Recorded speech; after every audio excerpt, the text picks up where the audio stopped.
सर्व नातेवाईक मित्रमंडळी हेही व्यवस्थित असतील अशी अपेक्षा करूया आणि यातून आपण योग्य प्रकारे बाहेर पडू असा एक विश्वास मनात बाळगूया आणि मग आता आपल्या शेतीकडे लक्ष देऊया. आपण प्रयत्न करतोय, नेहमी चांगली शेती करण्याचा प्रयत्न करतोय, जास्तीत जास्त उत्पादन कसं मिळेल इकडं लक्ष देण्याचा प्रयत्न करतोय. त्यातून कधी आपल्याला यश येते, कधी अपयश येते. चांगलं उत्पादन आलं तर मार्केटची काय परिस्थिती असेल माहित नाही. सुदैवानं आताच्या परिस्थितीमध्ये सोयाबीनला चांगला भाव आहे आणि हा भाव काही काळ अजून टिकून राहील. त्यामुळं काही काळ का असेना शेतकऱ्यांचा जरासा फायदा होतोय असं म्हणायला हरकत नाही.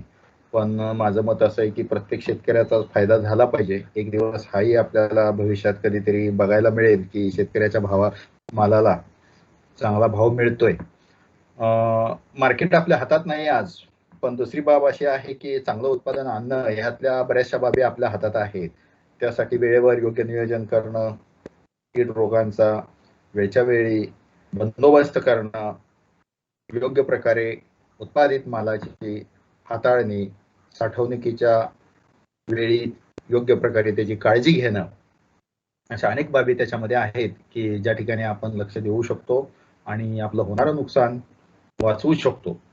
तर अशा पद्धतीनं आपण आज सोयाबीनच्या महत्वाच्या किडी आणि महत्वाचे रोग कोणते आहेत आणि त्यांचं सोप्या पद्धतीनं कसं नियंत्रण करायचं याविषयी आज आपण थोडंसं माहिती घेऊया. आपण माझे अनुभव ऐकाल आणि तुमचे अनुभव ऐकायला मी सुद्धा उत्सुक आहे. ही आहे आपली जात फुले अग्रणी कृषी संशोधन केंद्र कसबी डिग्रज मार्फत प्रसारित करण्यात आलेली आहे. तुम्हाला माहिती आहे की आपल्याकडे तांबेऱ्याचा फार मोठा प्रादुर्भाव असतो आणि तांबेरा पिकामुळे 60% कधी कधी 70% पर्यंत सुद्धा नुकसान पातळी गेलेली आहे आणि हे नुकसान वाचवण्याच्या दृष्टीने एक निश्चित काहीतरी उत्तर हवं होतं. आतापर्यंत सोयाबीनला ठोस तांबेरा प्रतिकारक्षम अशी जातच आपल्याकडे नव्हती. तर महाराष्ट्रामध्ये आपण ही पहिली जात दिलेली आहे आणि ती अतिशय चांगली आहे. आजही कोल्हापूर जिल्ह्यातील शेतकऱ्यांची खूप मागणी आहे या जातीसाठी आणि या जातीमध्ये प्रतिकार क्षमता चांगली आहे. आपण त्यावेळेला काही शेतकऱ्यांच्या शेतावर प्रात्यक्षिकं घेतली होती. तर आपण बघा की पीक किती सुंदर आहे, दृष्टी लागण्यासारखं. त्याच्यावर कुठल्याही प्रकारचा तांबेऱ्याचा प्रादुर्भाव नाही. म्हणजे या ठिकाणी आपण काय केलं की शेतकऱ्यांना एक ठोस उत्तर दिलं. आता तुम्ही तांबेऱ्याचा विचार करायचा नाही, आता इतर बाबीकडे लक्ष द्यायचं. राहिल्या काय, किडी राहिल्या किंवा इतर काही छोटे मोठे रोग आहेत ते राहिले. तर एक मोठी जी अडचण होती ती ही जात दिल्यामुळे आपण दूर केलेली आहे. अशाच पद्धतीने वेगवेगळ्या जाती निर्माण करायचा प्रयत्न सतत आपल्याकडे सुरू आहे. आता या जातीनंतर पुढची जात आपण काढली ती फुले संगम. फार चांगल्या पद्धतीने ही जात शेतकऱ्यांच्या शेतावर उत्पादन देत आहे. अगदी 20-22 क्विंटल एकरी इतकं उत्पादन काढणारे सुद्धा शेतकरी सांगली जिल्ह्यामध्ये आम्हाला पाहायला मिळाले. त्याचबरोबर फुले किमिया याच पद्धतीनं ही सुद्धा प्रतिकारक्षम जात आहे आणि उत्पादनालाही चांगले आहे. आणि आताच नुसती आपण यावर्षी जी जात तयार केली ती आहे फुले दुर्वा. पण या जातीचं बी शेतकऱ्यांना पुढच्या वर्षी उपलब्ध होऊ शकेल, या वर्षी उपलब्ध होणार नाही. त्यामुळे कृपया या जातीचं बी मिळेल का यासाठी कोणीही फोन करू नका. या जातीचं बी केवळ पुढच्या खरीपलाच उपलब्ध होणार आहे. तुम्हाला माहित आहे सगळ्यांना की मागच्या वर्षी उगवणीचे फार मोठे प्रॉब्लेम सोयाबीन मध्ये बघायला मिळाले. शेतकऱ्यांच्या खूप तक्रारी झाल्या, अनेक शेतकऱ्यांचं नुकसानही झालं. शेतकऱ्यांचा सगळा ठपका जो होता तो बियाणे पुरवठा करणाऱ्या कंपन्या असतील किंवा जे आपले कृषी सेवा केंद्र आहेत त्यांच्यावर आला. मी काही बाबी आता तुम्हाला सांगणार आहे, कृपया त्याचा बारकाईने विचार करा आणि या वर्षी असा प्रकार होणार नाही याची आपण काळजी घेतली पाहिजे. आणि जर खरोखरच कंपन्यांची किंवा दुसऱ्या कोणाची चूक असेल तरच त्यांच्या विरोधात आपल्याकडून तक्रारी याव्यात ही अपेक्षा आहे. जवळपास सांगली जिल्ह्यातल्या सोयाबीनच्या सगळ्या तक्रारी मी पाहिल्या आणि त्यातून बऱ्याचशा अशा आश्चर्यकारक बाबी समोर आल्या की तक्रार राहिली बाजूला, आपल्याला काहीतरी वेगळंच त्यातून साध्य करायचं आहे. जाऊ दे, त्या विषयाकडे मी वळत नाही. पण आपल्या सोयाबीन पिकाची उगवण चांगली झाली तरच रोपांची संख्या योग्य राहील आणि रोपांची संख्या योग्य असेल तरच त्याचा सरळ त्याचा परिणाम जो असतो तो उत्पादनावर होत असतो. त्यामुळं उत्पादनाशी ही निगडीत बाब आहे. म्हणून पहिलं एक लक्षात घेतलं पाहिजे की बियाणाची उगवण क्षमता आपण तपासली पाहिजे. कदाचित कालच्या प्रशिक्षणामध्ये याचा वापर झाला असेल. तर 100 बिया घेऊन त्या एकतर गोणपाटावर किंवा वर्तमानपत्रामध्ये ठेवून ओलसर करून उगवण क्षमता तपासावी किंवा सरळ मातीमध्ये पेरावं. मातीमध्ये पेरताना जर बियाणं 4 सेंटीमीटरच्या खाली गेलं तर उगवत नाही, कोंब वर येत नाही, आतल्यात उगवलं जातं आणि तिथंच तो कुजून जातो. आता काय झालेलं आहे, मजूर मिळत नाहीत, वेळ नसतो म्हणून सरळ आपण ट्रॅक्टरनं पेरणी करतो आणि बऱ्याच वेळेला ट्रॅक्टरनं बी खोल पडतं आणि उगवण होत नाही. ह्यात बियाणाचा दोष नाही. दुर्दैवानं असं सांगितलं जातं की आम्ही काय आज पेरणी करतोय, काय कितीतरी वर्ष झालं पेरणी करतो, असं कधीच नाही. आपण डायरेक्ट म्हणून टाकतो, असं नाहीये. सोयाबीनची पेरणी ट्रॅक्टरने ह्या 1-2 वर्षातच सुरू केलेली आहे लोकांनी. तर कृपया शक्यतो बैलामार्फत किंवा टोकणी करून जर पेरणी केली सोयाबीनची तर हा प्रॉब्लेम उद्भवणार नाही. ज्या ज्या ठिकाणी ट्रॅक्टरची पेरणी झालेली आहे त्या त्या ठिकाणी उगवण कमी आहे. जर समजा आपण पेरणी केली, तुम्हाला माहिती आहे की आपण निसर्गावर अतिक्रमण केलेलं आहे. बऱ्याचशा जीवजंतूंचं जे राहण्याचं ठिकाण आहे ते आपण हिरावून घेतलेलं आहे. अनेकांचं अन्न साखळी जी आहे ती आपण खंडित केलेली आहे. मग याचाही दुष्परिणाम याच्यावर दिसून येतोय की सोयाबीन पेरलं की भरपूर प्रकारे पक्षी त्या ठिकाणी गोळा होत आहेत. हे पक्षी गोळा होत आहेत ते पेरलेलं सोयाबीन खाण्यासाठी. मागच्या वर्षी मला स्वतःला 2 प्लॉट पुन्हा पेरावे लागले केवळ पक्षी राखण्यामध्ये हयगय झाली म्हणून. पेरणी केल्यानंतर 8 दिवस राखण करणं ही आता आपली गरज झालेली आहे हे समजून घ्या. आणि आज मागच्या वर्षी ज्या मी सोयाबीनच्या तक्रारी पाहिल्या तिथं हा एक फार मोठा भाग होता की त्या शेतकऱ्यांनी पक्षी राखलेले नाहीत, पक्ष्यांना बाहेर काही खायला नाही. आपण ज्वारी बंद केली, आपण बाजरी बंद केली, आपण इतर अन्नधान्य बंद केली, हे पक्षी जगणार आहेत कशावर? शेवटी त्यांना कुठंतरी उपलब्ध आहे त्या ठिकाणी जावं लागेल. त्यामुळे अक्षरशः 100% पेरलेलं बी पक्ष्यांनी खाऊन टाकलं ही अशी परिस्थिती आहे. हा मुद्दा आपण समजून घ्या. त्यानंतर बियाणं जर समजा आपटलं, आदळ आपट केली तर 15-20% उगवण इथंच वाया जाते. सोयाबीनचा जो भ्रूण आहे तो अतिशय नाजूक असतो आणि उगवण लवकर त्याचे नष्ट होते. साठवण करताना बियाणाची फार काळजीपूर्वक केली पाहिजे. 2-3 पोत्याच्या वर त्याची थप्पी रचली नाही पाहिजे. जर जास्त मोठी थप्पी असेल तर बियाणं उगवत नाही. जे तळातली पोती आहेत त्याचे उगवण 100% कमी येतेच येते. अति उष्ण किंवा अति थंड ज्या ठिकाणी आर्द्रता आहे अशा ठिकाणी सुद्धा जर सोयाबीनचं बी ठेवलं तरी सुद्धा उगवणीला मार खाते. मग आता किती याच्यामध्ये फॅक्टर आहेत बघा उगवण न होण्यासाठी.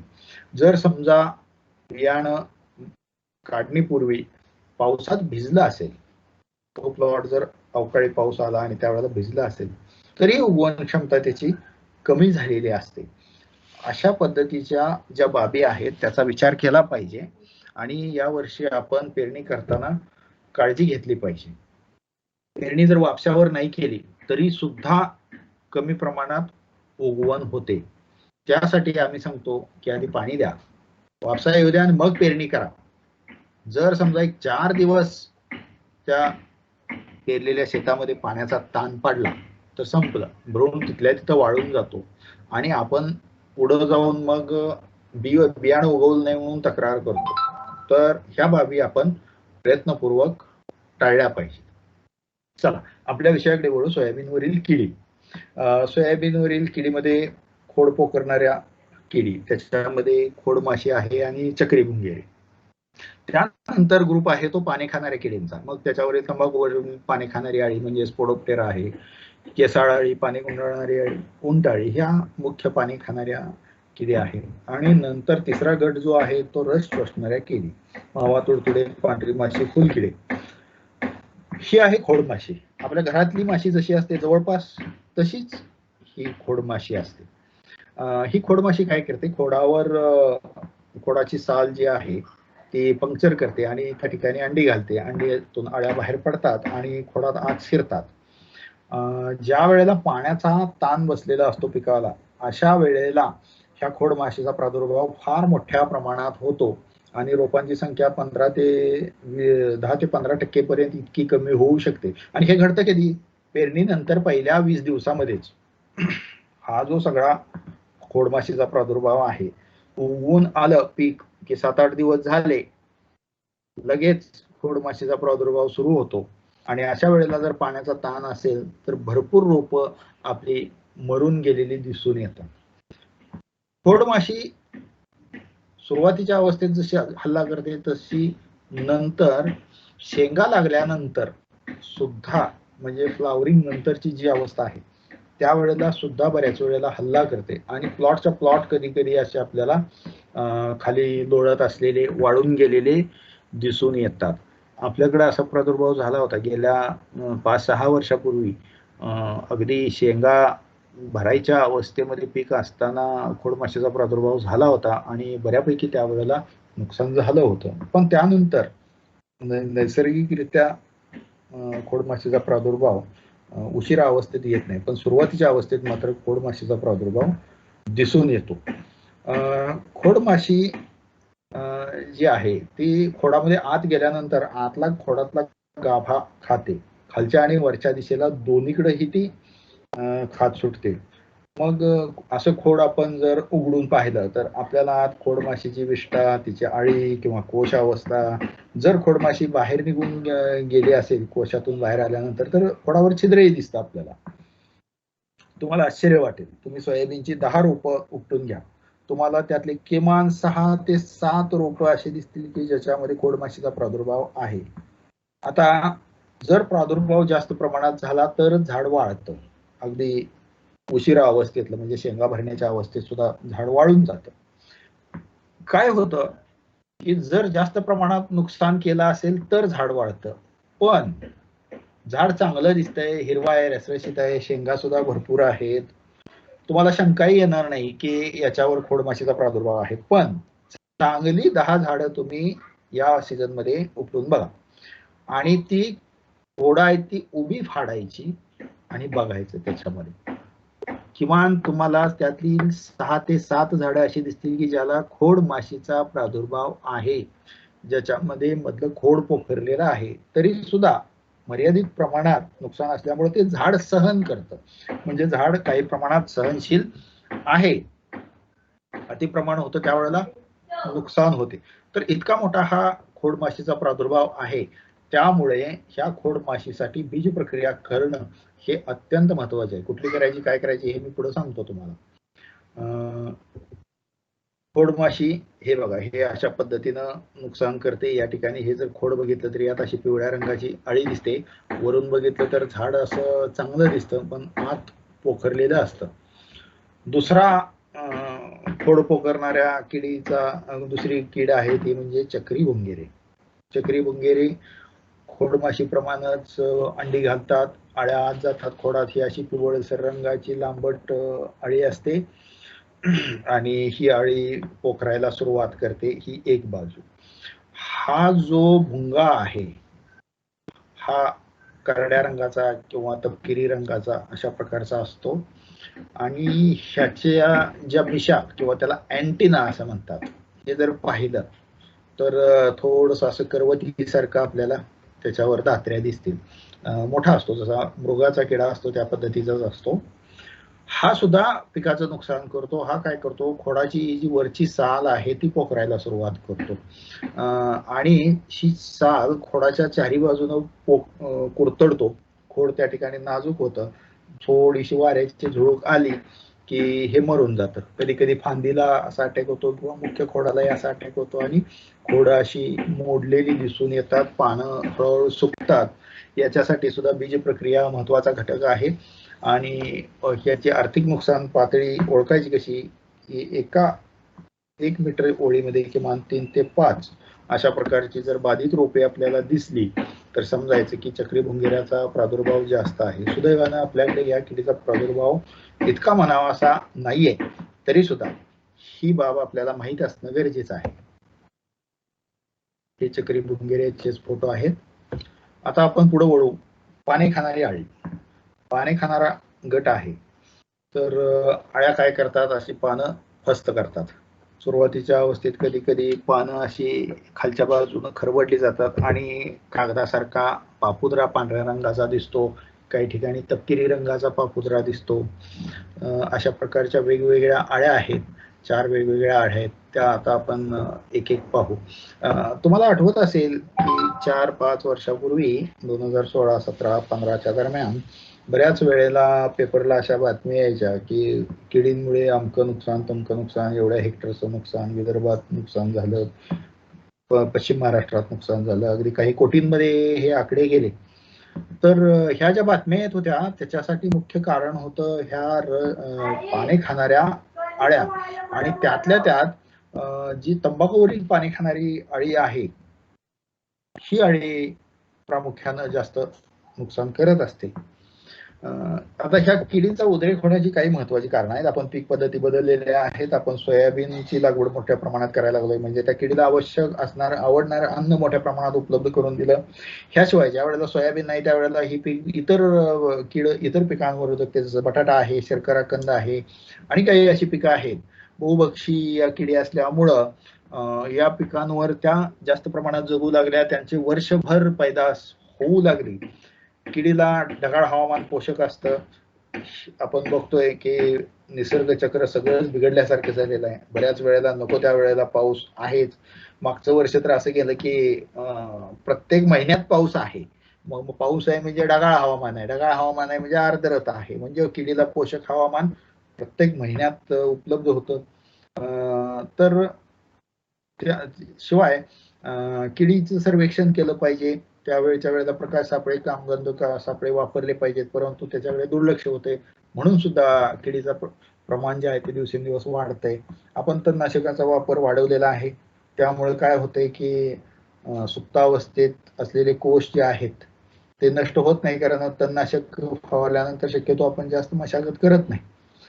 जर मशागत केली तर ते कोष बाहेर येतील, पक्षी त्यांना खाऊन टाकतील.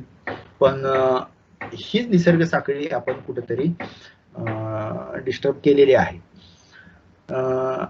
अजून एक महत्वाचा घटक आहे की स्पोडोप्टेरा ही जी आहे तंबाखूवरील पाणी खाणारी अळी, ती पटकन प्रतिकार क्षमता निर्माण करते. भरमसाठ प्रमाणात औषधांचा वापर झालेला आहे, अयोग्य प्रमाणात झालेला आहे. अयोग्य प्रमाणात म्हणजे मुख्य मुद्दा जो आहे तो ज्या प्रमाणात औषध फवारणी करणे सांगितलेलं आहे ते प्रमाण बदलणे, याला आपण अयोग्य प्रमाण म्हणू शकतो. जर हे प्रमाण कमी केलं तर कीड मरत नाही. उलट काय होते, ते औषध, ते रसायन पचवण्याची क्षमता त्या किडीमध्ये निसर्गता चटकन तयार होते आणि नंतर योग्य किंवा जास्त प्रमाणात औषध फवारलं तरीही त्या किडींना शिवाय त्यांच्या पुढच्या पिढ्यांवर काहीही परिणाम होत नाही आणि औषध बिनकामाचं बनून जातं. त्यामुळं योग्य प्रकारे, योग्य वेळी, योग्य मार्गाने, योग्य ठिकाणी औषध फवारणं हे फार गरजेचं आहे. त्याशिवाय त्या औषधांचा योग्य परिणाम आपल्याला दिसणार नाही. बऱ्याच वेळेला सतत पाऊस असतो, त्यामुळे कीड आलेली दिसते पण आपण फवारणी करू शकत नाही, म्हणून सुद्धा या पाने खाणाऱ्या अळ्यांचा प्रादुर्भाव मोठ्या प्रमाणात मागील काही वर्षामध्ये वाढलेला दिसून आला. पहिली महत्वाची बघू आपण स्पोडोप्टेरा. स्पोडोप्टेरा थोडंसं विस्तृतपणे बघू, बाकीच्या अळ्या आपण गरजे इतकंच बघणार आहे. त्याच्यातला स्पोडोप्टेरा ही जी आहे ती तंबाखूवरील पाणी खाणारी अळी. तर ह्या अळीचा हा जो पतंग आहे, हा पतंग पानाच्या खालच्या बाजूला अंडी घालतो. शक्यतो सोयाबीनला फुलं येऊन गेल्यानंतर या अळीचा प्रादुर्भाव मोठ्या प्रमाणात दिसायला लागतो. हे असे भुरकट पांढऱ्या रंगाचे कापसाचे धागे असतात आणि त्यात खूप मोठ्या प्रमाणात अगदी 200-400 पर्यंत ही अंडी ह्याच्यामध्ये गुंतलेली असतात. हे कापसाचे धागे त्या अंड्यांचं संरक्षण करण्यासाठी आहेत. थंडी, वारा, ऊन, पाऊस आणि इतर नैसर्गिक किडी यांच्यापासून संरक्षण करण्यासाठी ही कापसाचे धागे असतात. त्यात हे मेनचट अशी पिवळसर अंडी असतात आणि ही एकत्रित असतात, त्यामुळे त्याला आपण अंडीपुंज असं म्हणतो. आता ह्या अंडीपुंजातून 7 ते 8 दिवसामध्ये ही अळी बाहेर पडते. अळीच्या पाठीवर असे 1, 2, 3 1, 2, 3 अशा प्रकारचे काळपट ठिपके असतात. ही अळी सुरुवातीला अंड्यातून बाहेर पडल्यानंतर अगदी 1-2 मिलीमीटर इतकी छोटी असते, तिचं डोकं काळं असतं आणि त्यानंतर हळूहळू ती कात टाकते. जसं कात टाकेल तशी ती मोठी होऊ लागते. 4 ते 5 वेळेला अळी अवस्थेत असताना ती कात टाकते आणि 15 ते 20 दिवस ही अळी अवस्था असते आणि जशी जशी ती मोठी होईल तशी तशी तिची भूक वाढत जाते आणि सुरुवातीला एकत्रित असणाऱ्या ह्या छोट्या छोट्या अळ्या नंतर हळूहळू पसरू लागतात आणि मोठ्या प्रमाणात पानाचा फडशा पाडतात. जर समजा त्यावेळेला फुलं असतील तर फुलंही खातात, कोवळ्या शेंगा असतील तर त्या शेंगाही पोखरल्या जातात आणि 15 ते 20 दिवसानंतर कोशा अवस्था येते. 15 ते 16 दिवस ही कोशा अवस्था असते आणि त्यातून पुन्हा हा असा पतंग बाहेर येतो. नंतर पतंग पुन्हा अंडी घालतो. अशा प्रकारचं हे चक्र अव्याहतपणे सुरू असतं. सोयाबीन पिकाच्या कालावधीमध्ये जर मगाशी म्हटलं त्या पद्धतीनं सारखं ढगाळ हवामान वगैरे असं असेल तर 2 ते 3 पिढ्या या किडीच्या पूर्ण होतात आणि पानं खाल्ल्यामुळं शेंगा व्यवस्थित भरल्या जात नाहीत आणि उत्पन्नात मोठ्या प्रमाणात घट येते. ह्या किडीची आर्थिक नुकसान पातळी ओळखून आपण उपाययोजना करणं अत्यंत गरजेचं आहे. जर आपल्याला 1 मीटर ओळीमध्ये 4 अशा प्रकारच्या अळ्या दिसल्या, 4 अळ्या ह्या मोठ्या अशा जर दिसल्या तर समजायचं की आपलं पीक धोक्यात आलेलं आहे. आता ही कीड आर्थिक नुकसान करू शकेल या पात्रतेची झालेली आहे आणि पटकन आपल्याला उपाययोजना करणं गरजेचं आहे. तर पीक फुलोऱ्यात येण्यापूर्वीच आपण याच्यावर उपाययोजना करणं गरजेचं आहे. या अळीसाठी भरपूर रसायनं आज बाजारामध्ये उपलब्ध आहेत, चांगली चांगली औषध आहेत, पण त्याचबरोबर केवळ रसायनांवर आपल्याला अवलंबून राहून चालत नाही. कितीही औषध फवारली तर ही स्पोडोप्टेरा नियंत्रणात येत नाही. हा अनेक शेतकऱ्यांचा अनुभव आहे, तुमचाही असेल. त्याचं कारण असं आहे की मी मगाशी सांगितलं, योग्य वेळ, योग्य प्रमाण, योग्य पद्धत. आता ह्यातलं योग्य वेळ जर म्हटली तर इतकी जर मोठी वाढलेली अळी असेल, ही जवळजवळ 4थ्या अवस्थेतली अळी आहे. 1 इंचापेक्षा हिची लांबी जास्त आहे. हिची भूक वाढलेली आहे, हिची शरीराचं आकारमान वाढलेलं आहे. आपण जो औषधाचा डोस देतोय तो ह्या अळीला मारण्यासाठी पुरेसा नाही आहे.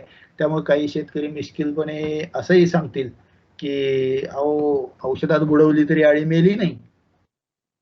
असेल कदाचित आपलाही अनुभव. त्याचं कारणच ते आहे की ठराविक वयानंतर पुन्हा त्या अळ्या त्या औषधाला सुद्धा कधी कधी प्रतिकारक्षम बनलेल्या असतात आणि मग त्या अळीला मारण्या इतकं औषध आपण त्या पानावर पोहोचवू शकत नाही. म्हणून काय करायचं आहे की पहिल्या 2 अवस्थेतल्याच अळ्या अगदी त्या 5 मिलीमीटर इतक्या आहेत तोपर्यंतच साधं औषध अगदी क्लोरपायरिफॉस किंवा इकोनॉलफॉस सारखं जरी आपण फवारलं तरी सुद्धा त्या अळ्या नियंत्रणात येतात. पण ह्या रसायनांकडे वळण्यापूर्वी आपल्या हातात 3-4 बाबी आहेत आणि त्या जर केल्या तर कदाचित आपल्याला फवारणी सुद्धा घ्यायची आवश्यकता पडत नाही. त्याच्यामुळे पहिले एक आहे कामगंध सापळ्यांचा वापर.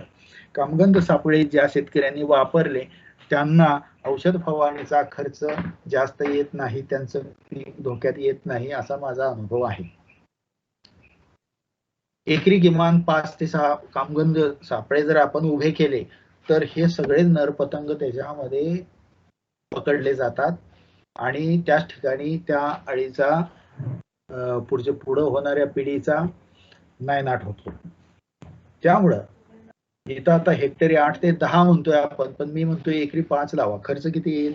फार तर 100-125 रुपये एका सापळ्याचा खर्च आहे. 500 रुपये आपण त्याच्यासाठी दिले, 500 ते 700 रुपये. त्याच्या मार्फत आपण पुढं जे जाऊन 3-3.5 हजाराच्या औषधांची फवारणी करणार आहे, औषधाचा आणि फवारणीचा खर्च आहे, तो वाचू शकतो. शिवाय विषमुक्त उत्पादनासाठी आपण हातभार लावू शकतो. ह्यासोबत आहेत प्रकाश सापळे. प्रकाश सापळे ही तितकेच महत्वाचे आहेत. या सापळ्यांकडे अनेक किडी आकर्षित होतात. केवळ स्पोडोप्टेराच नाही तरी पतंगवर्गीय, भुंगेरे, जेवढे किडी आहेत त्या सगळ्या प्रकाश सापळ्यांकडे येतात. आता प्रकाश सापळे कशी करायचे तुम्हाला माहिती आहे, त्यामुळे मी वेळ घालवत नाही, पण प्रकाश सापळे हा सुद्धा एक प्रभावी उपाय आहे. त्यानंतर पक्ष्यांना ह्या अळ्या खूप आवडतात, त्यांचे कोश आवडतात, ते उचलून खातात. फक्त आपण काय करायचंय, पक्ष्यांना पिकात येऊन थांबण्यासाठी सोय करून द्यायची, त्याला म्हणायचं पक्षी थांबे. हेक्टरी 25 ते 30 पक्षी थांबे जर आपण लावले. पक्षी थांबे म्हणजे काय, काय एखादी तुरीची काठी असेल नेऊन लावा, बांबू असेल नेऊन लावा, जेणेकरून ते पक्षी येतील त्या ठिकाणी बसतील. पक्ष्यांना बसायला जागा देणं हे गरजेचं आहे. पक्षी त्या ठिकाणी बसला की आपोआपच त्याला दिसेल ती आळी आहे, आणि तो निश्चितपणे आळी दिसल्यानंतर तो सोडत नाही. त्याचं ते आवडतं खाद्य आहे, तो उचलणार. आणि एकदा माहीत झालं की या शेतामध्ये आळ्या आहेत, त्या शेतामध्ये भरपूर पक्षी यायला सुरुवात होते. त्यामुळं पक्षी थांबे हा चांगला उपाय आहे. ठीक आहे, आपल्याला नंतर सोयाबीनच्या पिकामध्ये हे व्याप करणं शक्य नाही. दुसरा उपाय आपल्याकडे आहे. सोयाबीन पेरतानाच थोडीशी ज्वारी मध्ये मध्ये कुठेतरी टाकून द्या, त्याच्यावर ज्वारी उंच वाढेल, पक्षी आपोआप येतील, त्याच्यावर बसू शकतील. एकदम सोपं आहे. त्यानंतर अजून आहे की ह्या किडींच्या पहिल्या पिढ्या ज्या आहेत त्या एरंडीवर निर्माण होतात, त्यामुळे एरंडीची ओढ आपल्या पिकाच्या भोवती असावी. एका बाजूने तरी कुठून तरी एरंडीची ओढ असावी, किंवा कुठेतरी बाजूला तरी थोडी फार एरंडी झाडं असावी, ज्याच्यावर आपल्याला निश्चितपणे कळेल की कीड आलेली आहे. सोयाबीन पेक्षा एरंडी हे तिचं आवडतं खाद्य आहे, त्यामुळे पहिल्यांदा ती एरंडीवर येणार, एरंडीवरून प्रसारित होऊन मग ती सोयाबीनवर येणार. म्हणून एरंडी ह्या सापळा पिकाचा वापर करणं, आधी औषध एरंडीवर मारायचं. जो शेतकरी रोज शेतामध्ये जातो त्याला कुठंतरी दिसतं, एखादं पान पिवळं दिसतंय, किंवा एखाद्या किंवा दुसऱ्या झाडावर ह्या अळ्यांची सुरुवात झालेली आहे. मग दुर्दैवानं होतं काय, एक दोन ठिकाणीच कुठेतरी आपल्या 1 हेक्टर क्षेत्रामध्ये सुरुवात झालेली असते. आपण म्हणतो की आता आपल्याला पटकन औषध मारायला पाहिजे, आणि त्या दिसणाऱ्या आळ्या छोट्या छोट्या आळ्या असतात त्यांच्याकडे दुर्लक्ष करून आपण पुढे निघून जातो. नाही, असं करून चालणार नाही. ज्या वेळेला अशा पद्धतीचे एखादं झाड दिसेल त्यावेळेच्या आळ्या वेचून सगळ्या घेतल्या पाहिजेत, आणि तिथंच पायाखाली दाबून मातीत पुरून टाका. त्या ठिकाणी पूर्ण पुढचा तुमचा होणारा जो त्रास आहे तो वाचणार आहे. रोज एक चक्कर टाकली आणि तुम्हाला एक आठवडाच असा येईल की ज्या वेळेला एखादं झाड दिसतंय आणि त्याच्यावरच्या आळ्या मारून टाकायच्या. हे जर केलं, पक्षी थांबे असतील, कामगण सापळे असतील, तर तुम्हाला कुठल्याही किडीसाठी एक ही फवारणी करण्याची आवश्यकता भासत नाही. पण हे केलं पाहिजे. आता एखादा असा युक्तिवाद होऊ शकतो की पावसाळ्यामध्ये तर सोयाबीनचं पीक चांगलं कमरे इतकं वर वाढलेलं असते, कुणी आत घुसायला, त्याच्यामध्ये साप असतात, हे असतात. तुम्हाला 100% मी सांगतो, असं कधीच होत नाही की फार आत कुठेतरी आहे त्याच्यावर आपल्याला त्या आळ्यांचा प्रादुर्भाव दिसतोय, ते जाळी झालेली पानं दिसत आहेत. नाही, बांधाच्या कडेला कुठेतरी झाडाखाली जास्त जास्त पाणी ज्या ठिकाणी साठते अशा ठिकाणच तुम्हाला ते झाड दिसणार. त्यामुळे आत घुसायची गरज नाही, केवळ बांधाने चक्कर टाकली, थोडस लक्ष दिलं तरी सुद्धा आपल्या ते लक्षात येईल, आणि सहजासहजी आपण त्या ठिकाणी या किडीचा प्रादुर्भाव थांबवू शकतो. आता उन्हाळ्यात सुद्धा आपण सोयाबीन घ्यायला लागलोय, यावर्षी भरपूर उन्हाळ्यात लागवड झालेली आहे, आणि या किडीचा उन्हाळ्यात प्रादुर्भाव सुद्धा काही प्रमाणात दिसून आलेला आहे. केसाळ अळीचा सुद्धा प्रादुर्भाव मोठ्या प्रमाणात होता. म्हणजे आता काय केलेलं आहे की त्यांचं जीवनचक्र उन्हाळ्यामध्ये जे थांबणार होतं त्याला आपण चालना दिलेली आहे. त्यामुळे या खरीपला तोडपटेरा आणि केसाळ अळी या बाबतीत आपण सावधच असणं गरजेचं आहे. केवळ आपला सांगली कोल्हापूर नाही तर सातारा जिल्हा, सोलापूर जिल्हा इथं सुद्धा मोठ्या प्रमाणात यावर्षी उन्हाळ्यात सोयाबीनचं उत्पादन घेतलेलं आहे, कारण बियाणांची कमतरता आहे.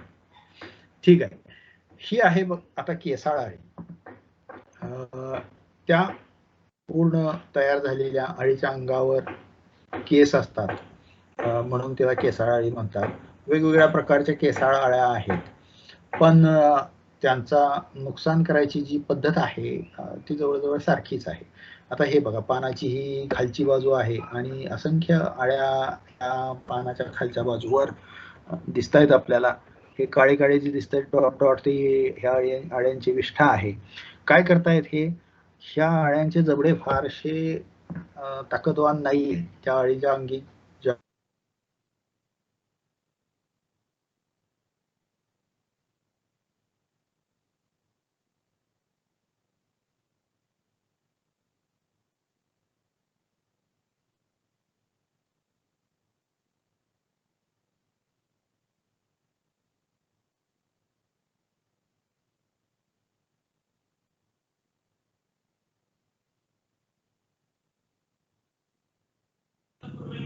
सर आवाज येत नाही.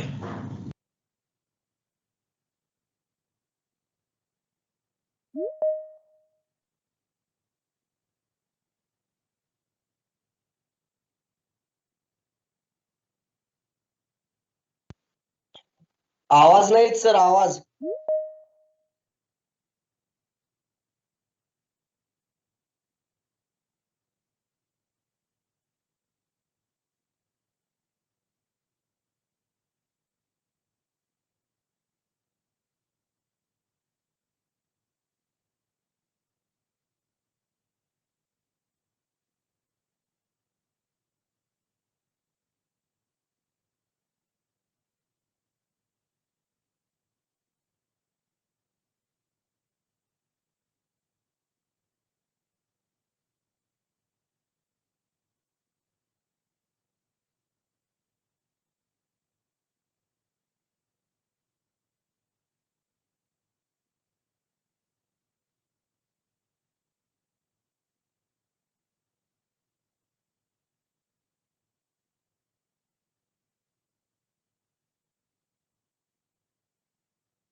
दोन मिनिटं वाट पहा सर, बाहेर पडले काय तांत्रिक कारणामुळे, तर आणि तर रेंज नाही.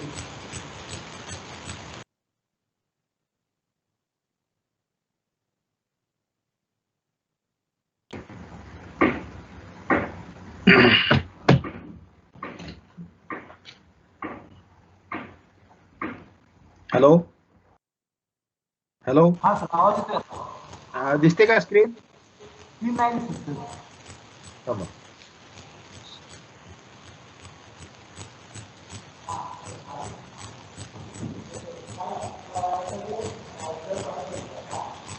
आता दिसते का स्क्रीन? हॅलो, हो सर, दिसते स्क्रीन. मध्येच काहीतरी डिस्टर्बन्स आला. हां तर केसाळ अळीची आपण चर्चा करत होतो.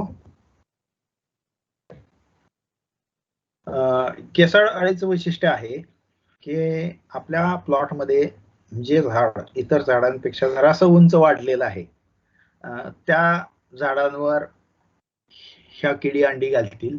त्यातल्या त्यात जे शेंड्याचं पान आहे ते नक्कीच झेंडा लावल्यासारखं आपल्याला निश्चित फडफडताना दिसेल, पांढरं झालेलं, सहजासहजी नजरेत येतं. आणि अशा ठिकाणी आपण दुर्लक्ष न करता त्या ठिकाणी नायनाट केला तर केसाळ अळीचा प्रादुर्भाव ही थांबतो. त्या ठिकाणी आपल्याला फवारण्याची गरज पडत नाही. मग अशी मी जे उपाय सांगितले, प्रकाश सापळे, एरंड, हे सुद्धा केसाळ अळीसाठी उपयुक्त आहेत. केसाळ अळीमुळं 80% पर्यंत सुद्धा नुकसान झालेल्याची नोंद आहे. केसाळ अळीची अंडी जी असतात ते पिवळसर असतात, गोलाकार असतात. हे समूहानं अंडी घातली जातात. अंडी 7 ते 8 दिवस. अळी साधारण 3 ते 4.5 सेंटीमीटर लांब असते. अंगावर तिच्या केस असतात, दाट केस. त्यानंतर कोश जो आहे तो तपकिरी रंगाचा असतो, मातीमध्ये असतो किंवा पालापाचोळ्यात असतो आणि 16 दिवसापासून 22 दिवसापर्यंत. हॅलो, माझं लेक्चर चालू आहे, नंतर फोन करतो.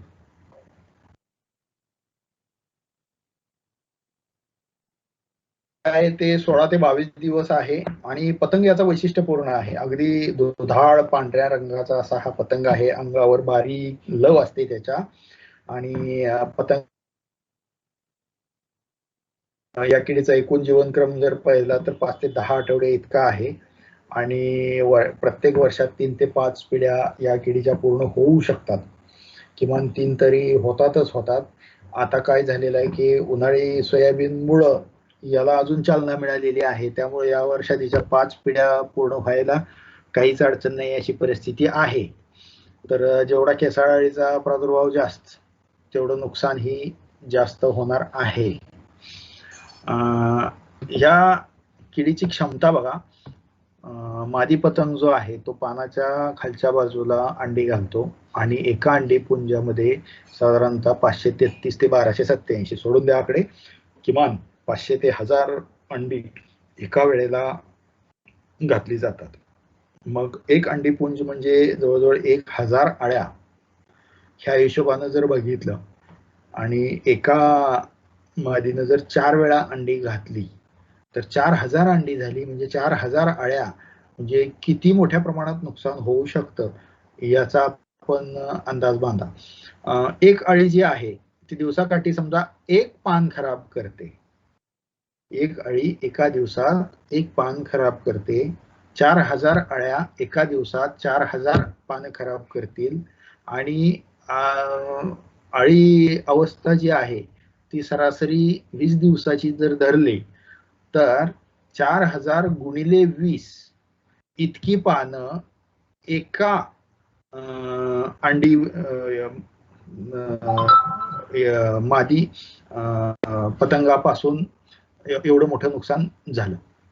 असे जर समजा 10 असतील तर गुणिले 10 एवढी पानं मात्री केली जातात किंवा खराब केली जातात. म्हणजे हे नुकसान किती मोठ्या प्रमाणात होऊ शकतं. फक्त 10 मादी पतंग असतील तर 1 हेक्टर क्षेत्र इतकं सोयाबीनचं नुकसान करायला हे पुरेसे आहेत. म्हणून आपल्याला ही दिसली अळी किंवा अंडीपुंज दिसले तर त्याच्याकडे दुर्लक्ष करायचं नाही.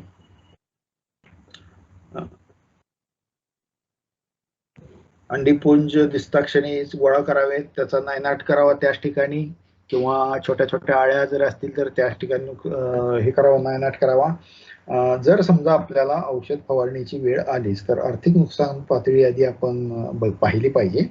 त्यासाठी पीक ज्या वेळेला फुलोऱ्यात येणार असते अशा वेळेला 1 मीटर ओळीमध्ये जर 10 केसाळ अळ्या आपल्याला दिसल्या तर आपल्या या किडीनं आपल्या पिकामध्ये आर्थिक नुकसान पातळी गाठलेली आहे आणि निश्चितपणे आपल्याला त्याच्यावर उपाययोजना करणं गरजेचं आहे. पुढची जी आहे पाने खाणाऱ्या किडीमधली ती आहे पाने गुंडाळणारी अळी. आता या ठिकाणी गोलामध्ये तुम्हाला दिसेल पाने गुंडाळणारी अळी. बहुतेकांनी ही कीड पाहिलेली आहे. पाने गुंडाळते, पानाच्या गुंडाळीमध्ये आत अशा प्रकारची ही अळी असते. आधी पानावर हा पतंग अंडी घालतो, अंडी बाहेर येतात, अळ्या बाहेर येतात आणि अळ्या बाहेर आल्या की 2 कामं सुरू होतात. एका बाजूला पानं कुरतडायची आणि दुसऱ्या बाजूला आपल्याला निवारा तयार करायचा. एक ते पान गुंडळायचं किंवा शेजारची 2 किंवा 3 पाने एकत्रित आणून आपल्याला सुरक्षित असं पानाची गुंडाळी म्हणजे घर बनवायचं. अशा पद्धतीनं हे नुकसान अळीचं सुरू असतं. हे जर उघडून पाहिलं तर आपल्याला अशी फिकट हिरव्या रंगाची किंवा पिवळसर अळी आतमध्ये दिसेल. ही अळी नंतर कोशावस्थेत जाते आणि कोशावस्थेमधून पुन्हा पतंग बाहेर पडतो. जसं आपण या स्पोडोप्टेराचं पाहिलं तसेच जवळपास याचा जीवनक्रम आहे. ही आहे उंट अळी. उंटासारखी पाठ वर काढून चालते म्हणून याला उंट अळी म्हणतात. ह्या उंट अळीचा प्रादुर्भाव सुद्धा काही प्रमाणात सांगली कोल्हापूर जिल्ह्यामध्ये पाहायला मिळतोय आणि स्पोडोप्टेरा इतकं नाही पण काही प्रमाणात नुकसान करायला ही सुद्धा कारणीभूत आहे. ज्या उपाययोजनांनी केसाळ अळी किंवा स्पोडोप्टेरा नियंत्रणात येणार आहे त्याच उपाययोजनांनी उंटअळी सुद्धा नियंत्रणात येईल. एरंडीची ओळ जर असेल तर त्याच्यावर पहिल्यांदा आपल्याला उंटअळी दिसेल, त्या ठिकाणी सापडेल लगेच.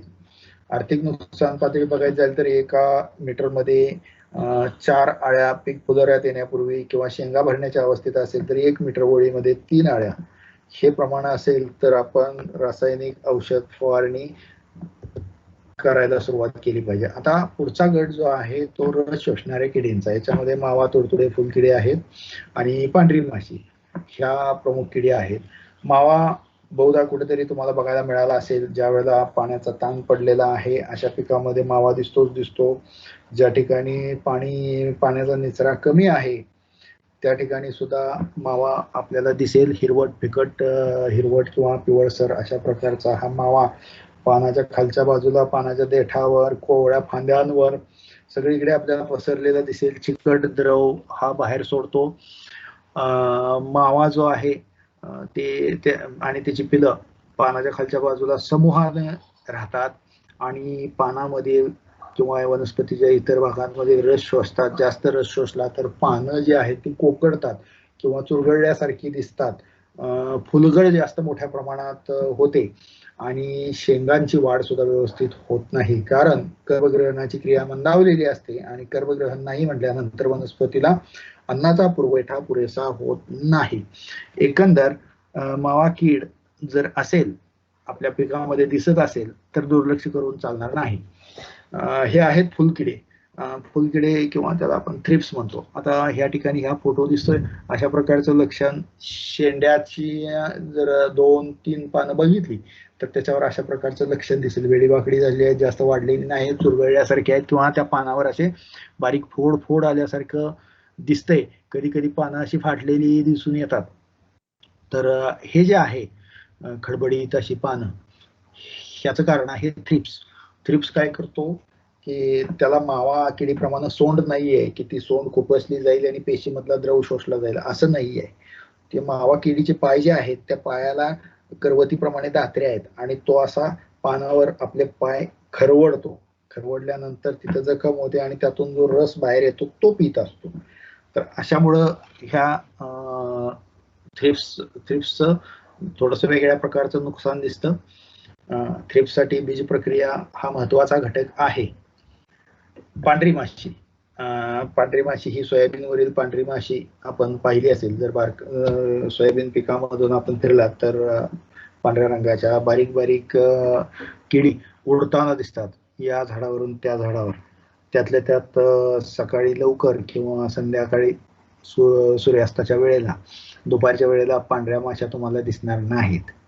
पांढरी माशी सुद्धा आपली सोंड खुपसून पेशीमधला द्रव शोषत असते आणि झाडाची वाढ फारशी होत नाही. हा नुकसानीचा प्रकार आहे. पण याच्यापेक्षा अजून एक घातक प्रकार आहे या किडीमुळे दिसतोय.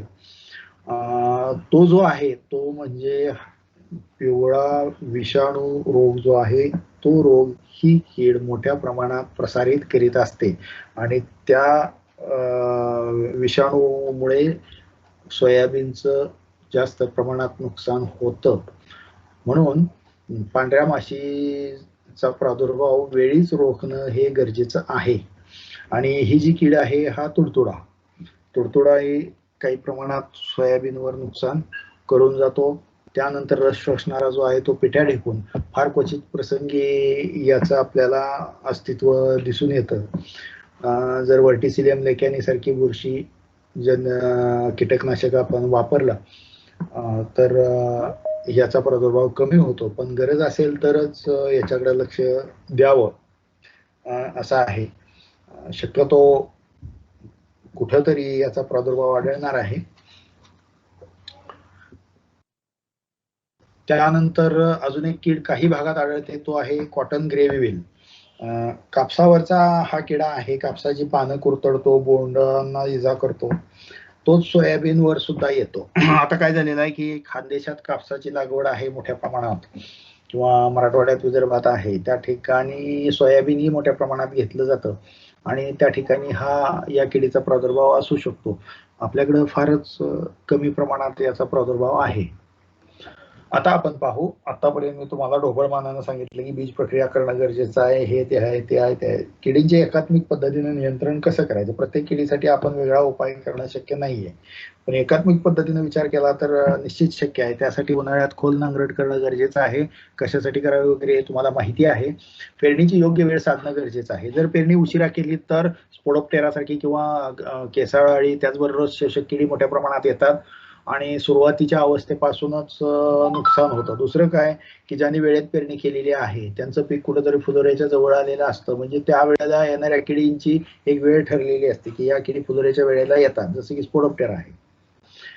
आणि त्यावेळेला इतक्या उशिरा जर म्हणजे 1 महिना उशिरा जर कोणी पेरणी केलेली असेल तर त्याच्या छोट्या रोपांवर सुद्धा ही स्पोडोप्टेरा येऊ शकते. म्हणून पेरणीची योग्य वेळ साधणं अत्यंत गरजेचं आहे. काही रोगांच्या बाबतीत ही हा मुद्दा फार गरजेचा आहे. कधी पेरणी करावी, अति लवकर करू नये, उशिराही करू नये. ज्यांच्याकडे पाणी उपलब्ध आहे त्यांनी 15 ते 20 मे पर्यंत पेरणी करायला हरकत नाही. आणि 15 जुलै नंतर मात्र सोयाबीनची पेरणी शक्यतो करू नये. पेरणीसाठी काही प्रतिकारक्षम जाती उपलब्ध असतील तर त्या वापरणं गरजेचं आहे. योग्य प्रमाणात बियाणाचं प्रमाण गरजेचं आहे लक्षात घेणं. आणि अंतर जसं की हलकी जमीन असेल तर 30 बाय 10 सेंटीमीटरवर पेरणी आपण सांगितलेली आहे आणि भारी जमिनीत 45 बाय 5 30 बाय 5 सेंटीमीटर आणि 45 बाय 10 सेंटीमीटर अशा पद्धतीनं पेरणी केली की योग्य प्रमाणात रोपांची संख्या राहील आणि जास्त दाटी होणार नाही आणि जास्त विरळही होणार नाही. त्यानंतर बीज प्रक्रिया, पेरणीपूर्वी बियाणास बीज प्रक्रिया करणं हे गरजेचं आहे, जेणेकरून आपण खोडमाशी आणि चक्री भुंगा त्याचबरोबर रस शोषणाऱ्या किडी यांचा चांगल्या प्रकारे आपण प्रादुर्भाव थांबवू शकतो. तणाचं नियंत्रण वेळोवेळी करणं गरजेचं आहे. तणामध्ये बऱ्याचशा किडी जगत असतात, त्यामुळं तण नियंत्रण हा महत्वाचा भाग आहे.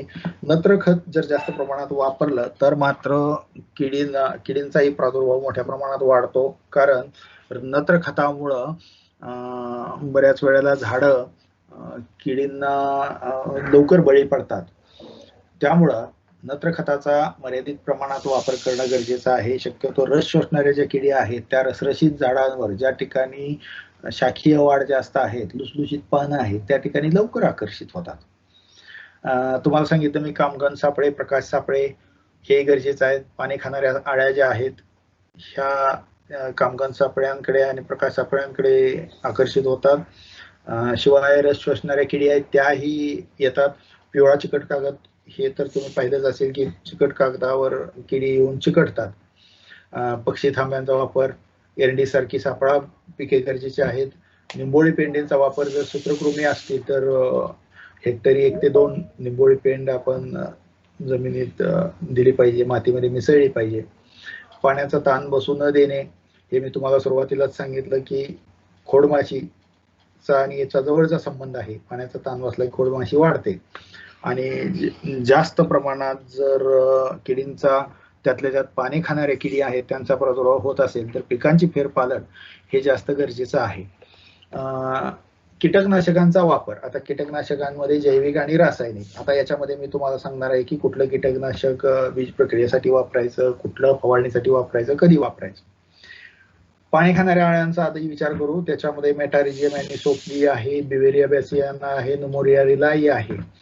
2.5 ते 3 किलो प्रति हेक्टरी अशा पद्धतीने याचा वापर केला पाहिजे. आता ह्या ज्या जैविक कीटकनाशक आहेत यांचा वापर फवारणीद्वारे करायचा आहे, कारण बीज प्रक्रिया करून याला उपयोग होत नाही.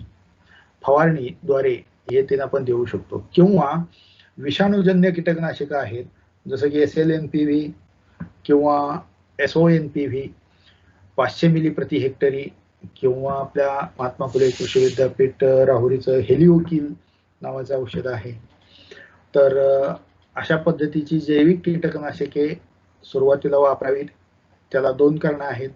एकतर ही स्वस्त आहेत, दुसरी बाब योग्य वेळी योग्य प्रकारे जर दिली तर रासायनिक कीटकनाशकांनी इतकाच याचाही चांगला रिझल्ट आपल्याला मिळू शकतो. त्यानंतर कडुनिंब, निंबोळी अर्क 5% या प्रमाणात त्याची फवारणी करावी, जेणेकरून किडी परावृत्त होतील. निंबोळी अर्कामुळे किडी मरत नाहीत, पण ज्या ठिकाणी त्याची फवारणी केलेली आहे त्या ठिकाणी त्या शक्यतो फिरकत नाहीत. मग कुठं जातील त्या? आपल्या शेतातून शेजाऱ्याच्या शेतात जातील, म्हणजे आपलं शेत वाचेल. सगळ्यांनीच जर फवारणी केली तर किडी ह्या उपाशी राहून मरून जातील, कारण निंबोळी अर्क फवारला की पाने कडू होतात आणि कडू आपल्यालाही आवडत नाही, किडींनाही आवडत नाही.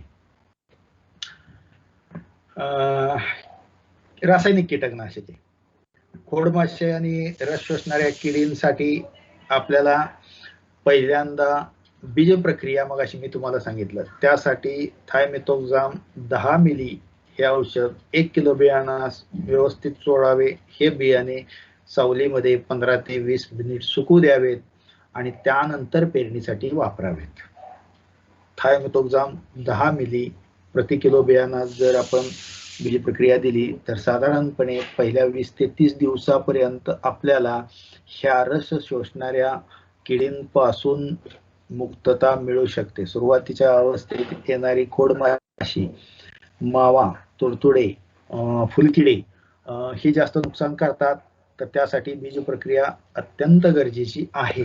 कुठल्याही पाने खाणाऱ्या अळीसाठी बीज प्रक्रिया उपयुक्त नाही, मात्र या किडींसाठी आहे. जर बीज प्रक्रिया करणं आपल्याला शक्य झालं नाही तर अशा परिस्थितीत फोरेट 15 किलो प्रति हेक्टरी आपण रोपांच्या मुळामध्ये टाकून दिलं पाहिजे, जेणेकरून हे फोरेट विरघळेल, मुळावाटे शोषलं जाईल आणि झाडं विषारी बनतील.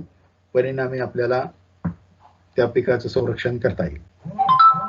इतकं करूनही किंवा यातलं काहीच झालं नाही म्हणून जर आपल्या पिकांवर खोडमाशी आणि रस शोषक किडींचा प्रादुर्भाव दिसत असेल तर मात्र आपल्याला कीटकनाशक फवारणं गरजेचं आहे. त्यासाठी क्लोरॅन्ट्रेनिलिप्रोल 18.5% 3 मिली प्रति 10 लिटर पाण्यात मिसळून फवारणी करावी.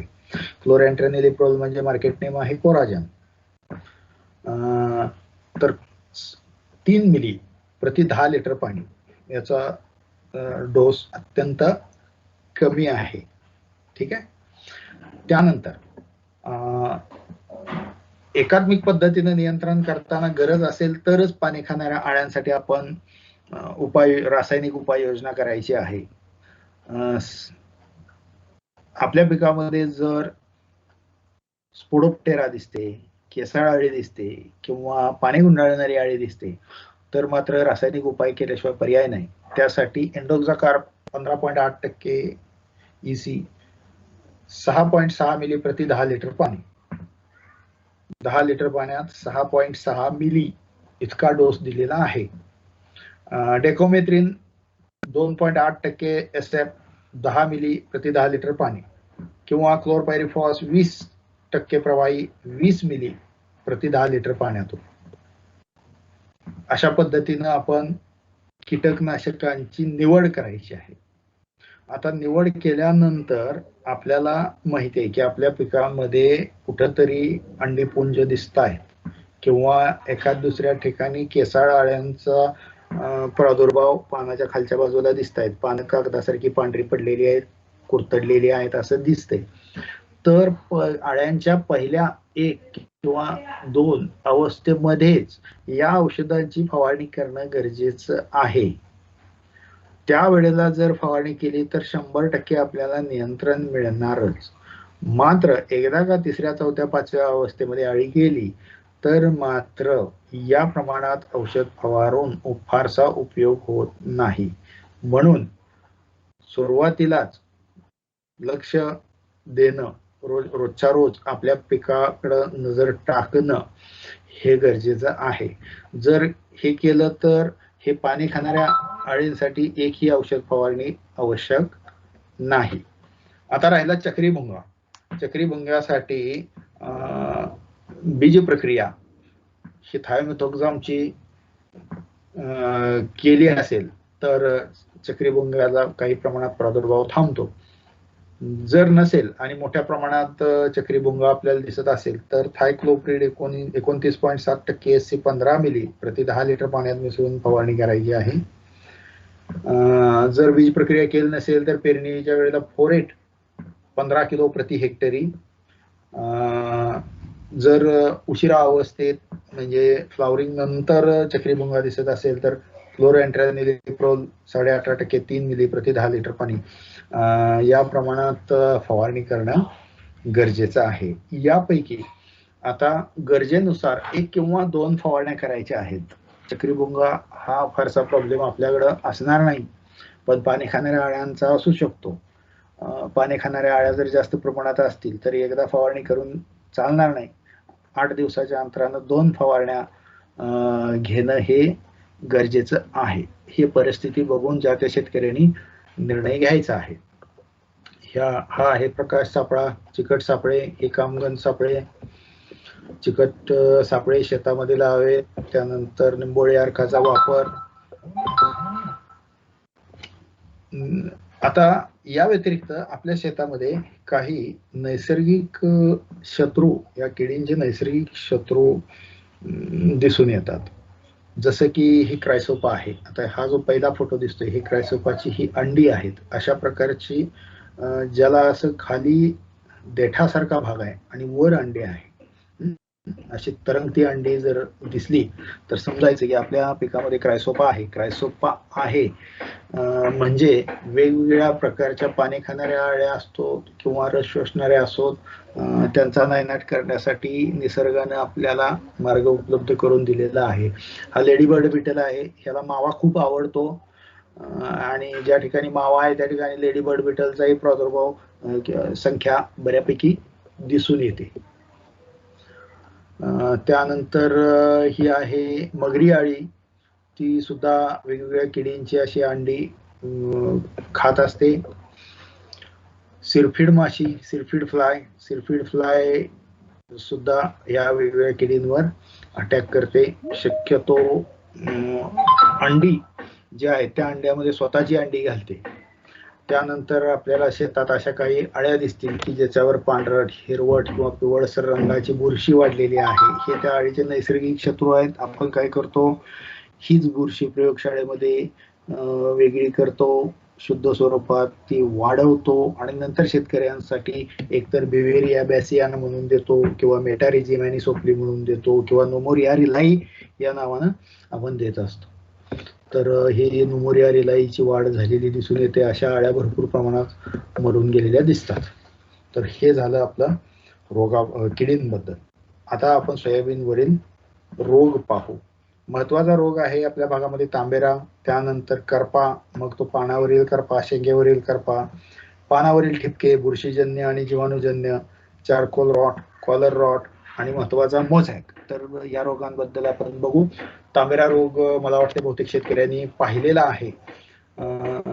सांगली, सातारा, कोल्हापूर या 3 जिल्ह्यांमध्ये प्रत्येक वर्षी तांबेऱ्याचा प्रादुर्भाव हा होतच असतो आणि त्यासाठीच आपण ह्या फुले अग्रणी, फुले किमिया, फुले संगम आणि फुले दुर्वा ह्या जाती शेतकऱ्यांना दिलेल्या आहेत. तर या जातींचा वापर केला तर तुम्ही तांबेऱ्यासाठी एकही फवारणी घ्यायची आवश्यकता नाही. तर सुरुवातीला पानाच्या खाली असे भुरकट, मातकट रंगाचे पुळ्या पानाच्या खाली दिसतील आणि असं कुठेतरी एका 2-4 झाडांवर असं एकवटलेलं दिसून येईल. सुरुवातीचा प्रादुर्भाव याला आपण पॉकेट म्हणतो. नंतर यातून तांबेऱ्याचे बीजाणू बाहेर पडतात आणि वाऱ्यामार्फत सर्वत्र पसरू लागतात आणि सगळ्या पिकावर याचा प्रादुर्भाव होतो. आणि याच्यामुळे काय होतं, प्रादुर्भाव झाला तांबेराचा की 15 दिवसांमध्ये जवळजवळ सगळी पानं गळून जातात आणि एकदा पानं गळून गेली की मग मात्र शेंगा भरत नाहीत.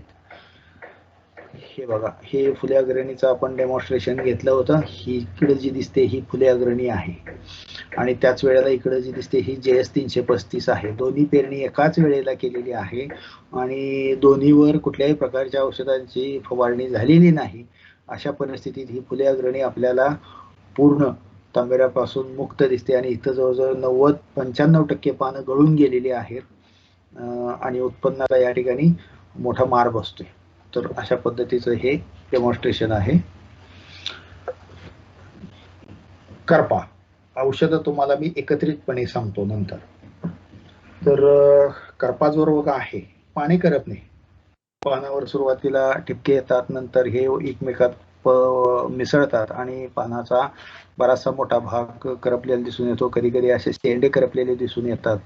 हा आहे पर्णकरपा.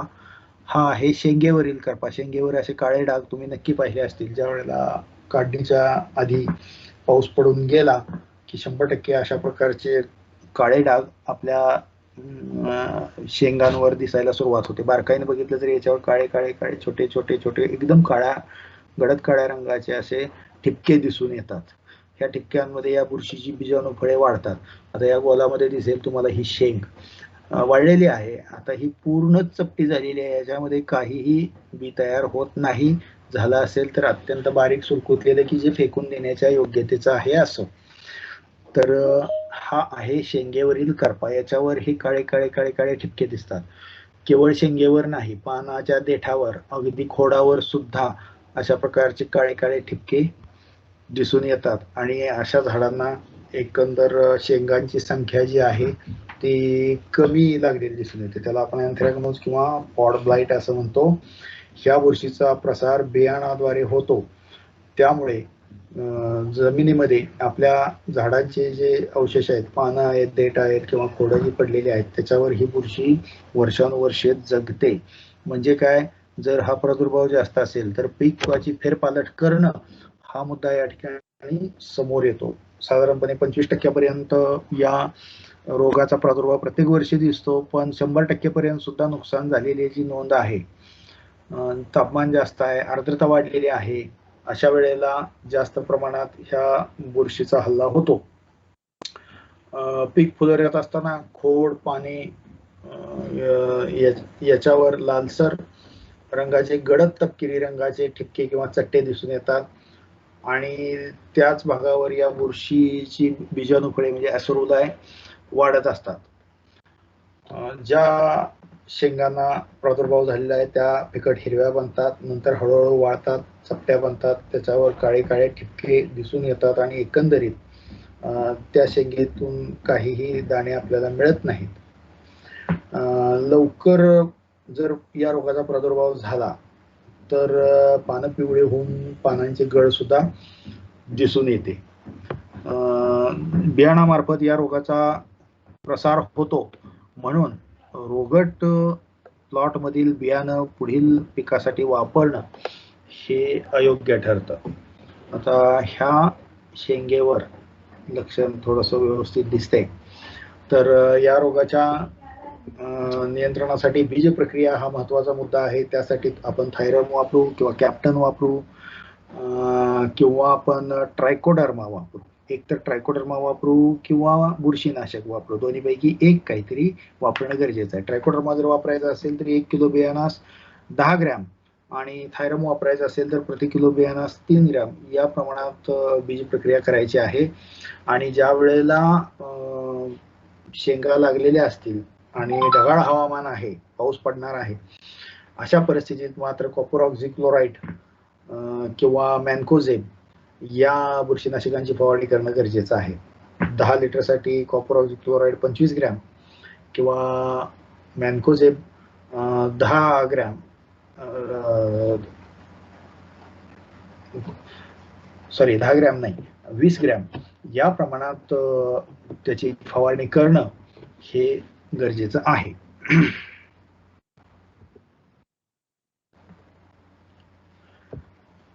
पानावरील ठिपके, पानावर ठिपके येतात आणि वेळेत जर आपण उपाययोजना नाही केली तर कधी कधी अशी परिस्थिती दिसून येते की शेंगा हिरव्या आहेत, अजून भरलेल्या नाहीत आणि झाडावर पानच नाहीत, पानच गळून गेली, 100% पानं गळून गेली. असा प्रकार कधी कधी आपल्याला दिसून येतो. पानावर वेगवेगळ्या प्रकारचे ठिपके आहेत. अल्टरनारिया बुरशीमुळे येणारे ठिपके आहेत, सर्कोस्पोरामुळे येणारे आहेत, कोरिनोस्पोरामुळे आहेत, मॅक्रोबोमिना आहे, अजून वेगवेगळ्या 5-6 वेगवेगळ्या प्रकारचे ठिपके आपल्याला सोयाबीनच्या पानावर दिसून येतात. काही भागात काही बुरशीचा प्रादुर्भाव वाढलेला असतो, सगळीकडे सगळ्या असतील असं नाही. आता हे पानावरील ठिपके आहेत, हे आहेत सर्कोस्पोरामुळे. अशी तुम्हाला लालसर झालेली पानं दिसतील. त्यातल्या त्यात शेंड्याचं जे पान आहे त्याच्यावर अशी गुलाबी किंवा तांबूस रंगाची छटा आलेली दिसेल, तर हे सर्कोस्पोरामुळे येणारे पानावरचे ठिपके आहेत. याचा दुसरा परिणाम होतो तो देठावर अशा काळपट रंगाचे चट्टे येतात किंवा फांद्यांवर, आणि बियाणावर जर बघितलं तर जांभळ्या रंगाचे बियाणे दिसतात. मागच्या वर्षी मला एका शेतकऱ्याचा फोन आला, साहेब मी एक नवीन जात शोधलेली आहे आणि ती फार चांगली आहे, तेलाचं प्रमाण जास्त आहे आणि कलर पण सोयाबीनचा वेगळा आहे. म्हटलं कशी काय शोधली जात? गेले 2 वर्ष झालं प्रयत्न करतोय, त्यावेळेला मला ही जात मिळाली. कुठे शोधली म्हटले? अहो महाबीजचं जे बियाणं येतंय इकडं बाकीचं बाजारात मिळतंय, त्याच्यातूनच मी बियाणं वेगळं करून जात काढली. अशी जात काढता येत नाही. म्हटलं तुम्ही कसं काय काढली जात? अहो काय नसते म्हटलं, लय सोपं असते, काय नाही. पेरणी करायच्या आधी मला जेवढं जांभळं झालेलं बी दिसतंय ते सगळं मी बाजूला काढलं आणि तुम्हाला आश्चर्य सांगतो म्हटले की त्याच्यापासून पुन्हा जांभळ्या रंगाचंच बियाणे यायला लागलं. मी त्याचं तेल चेक करून घेतलं, बाकीच्या काही गोष्टी चेक केल्या, उत्पन्नाला फार चांगला आहे, तेलाला फार चांगला आहे. आता दुर्दैवानं काय झालं की तो शेतकरी ऐकण्याच्या मूडमध्ये नव्हता, त्यामुळे आपलं मी त्याचं अभिनंदन केलं. बरं झालं म्हटलं, तुम्ही एक चांगली जात काढली, आपण त्याचा चांगला प्रसार करूया, द्या आमच्याकडे संशोधनाला. देतो म्हटले, पण आजपर्यंत काही ती जात मला मिळाली नाही. तर अशी काही गमती जमती असतात की वाटतं आपल्याला एक असतं दुसरंच. तर हा आहे पर्पल सीड स्टेन नावाचा रोग किंवा पानावरील ठिपके. बियाणं हे जांभळ्या रंगाचं होतं. असं बियाणं असणं हे आपल्या पिकात आपण म्हणजे कसं रोगाचा प्रादुर्भाव जास्त झालेला आहे याचं ते लक्षण आहे. आता सुद्धा पेरणी करताना जर जांभळ्या रंगाचं बियाणं दिसलं तर तसे बी बाजूला काढा, ते पेरू नका. आणि बाजूला काढल्यानंतर ती जात काढली नवीन असं कोणाला सांगू नका, कारण हा सर्कोस्पोरा या बुरशीचा प्रादुर्भाव आहे आणि हा बियाणामार्फत प्रसारित होत असतो. त्यामुळं हे जांभळं बी पेरलं की शक्यतो त्याच्यापासून आपल्याला जांभळच बी पुन्हा मिळणार आहे. याच्यामध्ये तेलाचं प्रमाण कमी झालेलं असतं, वजन घटलेलं असतं, बियाणाचा आकार, एकंदरीत प्रत ही खालावलेली असते आणि उगवण क्षमता सुद्धा याची कमी असते. हा जो आहे टार्गेट लिप स्पॉट, ते निशाणेबाज असतात ना, त्याच्या स्पर्धा असतात, बंदूक, रायफल किंवा आर्चरी, धनुष्यबाण, पुढे गोल गोल असं टार्गेट बसवलेलं असते गोलात गोल. तर तशा प्रकारचे हे ठिपके असतात, त्यामुळे याला टार्गेट लिप स्पॉट म्हणतात. तर हे आहे कोर्नोस्पोरा क्रॅसिकोला, या बुरशीमुळं येतात. याला सुद्धा बियाणामार्फत प्रसारित होतात. त्यामुळं आता मी जे सांगितलं, एकतर थायरम वापरू किंवा ट्रायकोडर्मा वापरू किंवा कार्बेंडाझिम वापरू. तर याची बीज प्रक्रिया आणि ज्या वेळेला गरज असेल त्यावेळेला याचा फवारा देणं हे गरजेचं आहे. जीवाणूजन्य ठिपके, आपण बुरशीजन्य पाहिले, आता जीवाणूजन्य बुरशीजन्य ठिपक्यांमध्ये अजून एक आपल्याकडं आढळणारा जो महत्वाचा आहे तो बेडकाच्या डोळ्याच्या आकाराचे ठिपके, फ्रॉग आय लिप स्पॉट. हे जीवाणूजन्य ठिपके बुरशीजन्य रोग ठिपक्यांपेक्षा खूप वेगळे असतात, सहजासहजी ओळखतात. पानाची वरची बाजू आहे याच्या भोवती पिवळं लक्षात येण्याजोगं असं त्या ठिपक्यांच्या भोवती वलय असतं. हे ठिपके असे बारीक बारीक बारीक असतात, काळपट किंवा तपकिरी रंगाचे असतात. कधी कधी हे ठिपके फुटकुळे आल्यासारखे असतात. तर अशा प्रकारचे हे जे ठिपके आहेत हे झॅन्थोमोनास कॅम्पेस्ट्रिस पॅथोवार ग्लायसिन म्हणजे झॅन्थोमोनास या जीवाणूमुळं आपल्याला शेतात काही वेळा दिसून येतात. जसजसा प्रादुर्भाव वाढेल ठिपके तसं काय होतं, ज्या ठिकाणी ते ठिपके आलेले आहेत तिथल्या पेशी मरून जातात आणि हळूहळू त्या ठिकाणी छिद्र पडायला सुरुवात होते. अशा प्रकारचा प्रादुर्भाव दिसतो. कधी कधी हे अशी पानाच्या कडा अशा वेड्या वाकड्या फाटलेल्या दिसून येतात. तर याच्या नियंत्रणासाठी कॉपर ऑक्झिक्लोराइड अधिक स्टेप्टोसायक्लिन हे एकमेव औषध उपलब्ध आहे.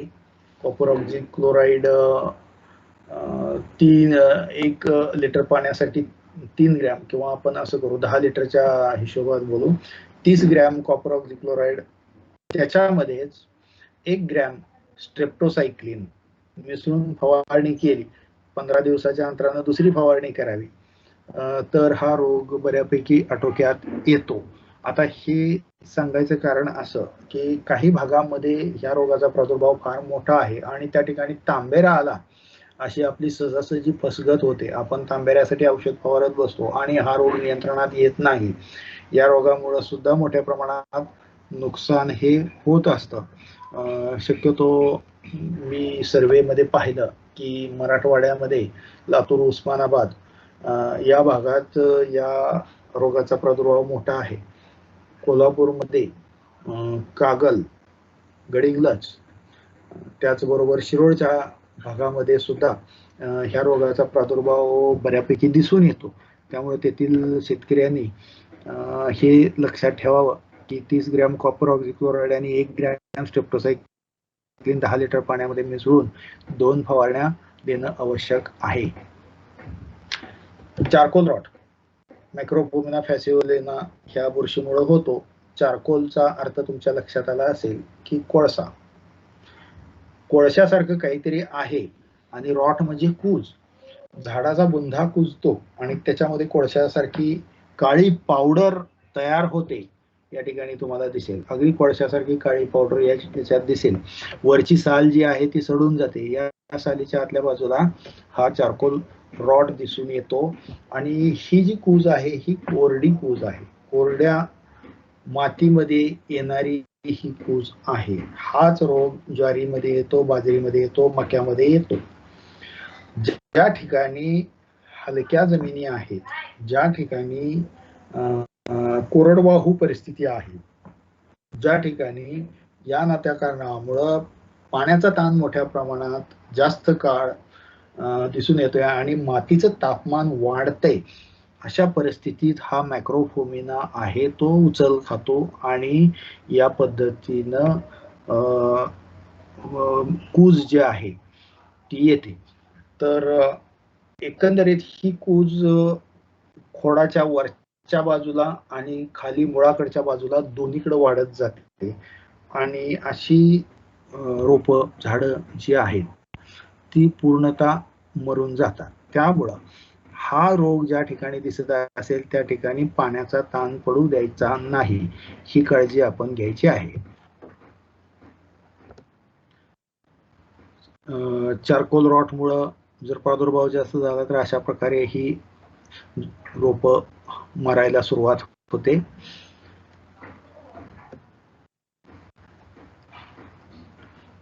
चारकोल रॉट मॅक्रोपोमिनामुळे होतो. ह्या बुरशीचा प्रसार बियाणामार्फत आणि मातीत होतो. मातीत अनेक वर्ष ही बुरशी जगू शकते. जास्तीत जास्त 77% पर्यंत उत्पादनात घट येऊ शकते. पाण्याची कमतरता, उष्ण हवामान या अशा परिस्थितीत प्रादुर्भाव जास्त होतो, वेगाने हा रोग पसरतो. तर याच्या व्यवस्थापनासाठी काही सहनशील वाणांची लागवड करावी. आता अपवादात्मक परिस्थितीत हा रोग मोठ्या प्रमाणात दिसणार आहे.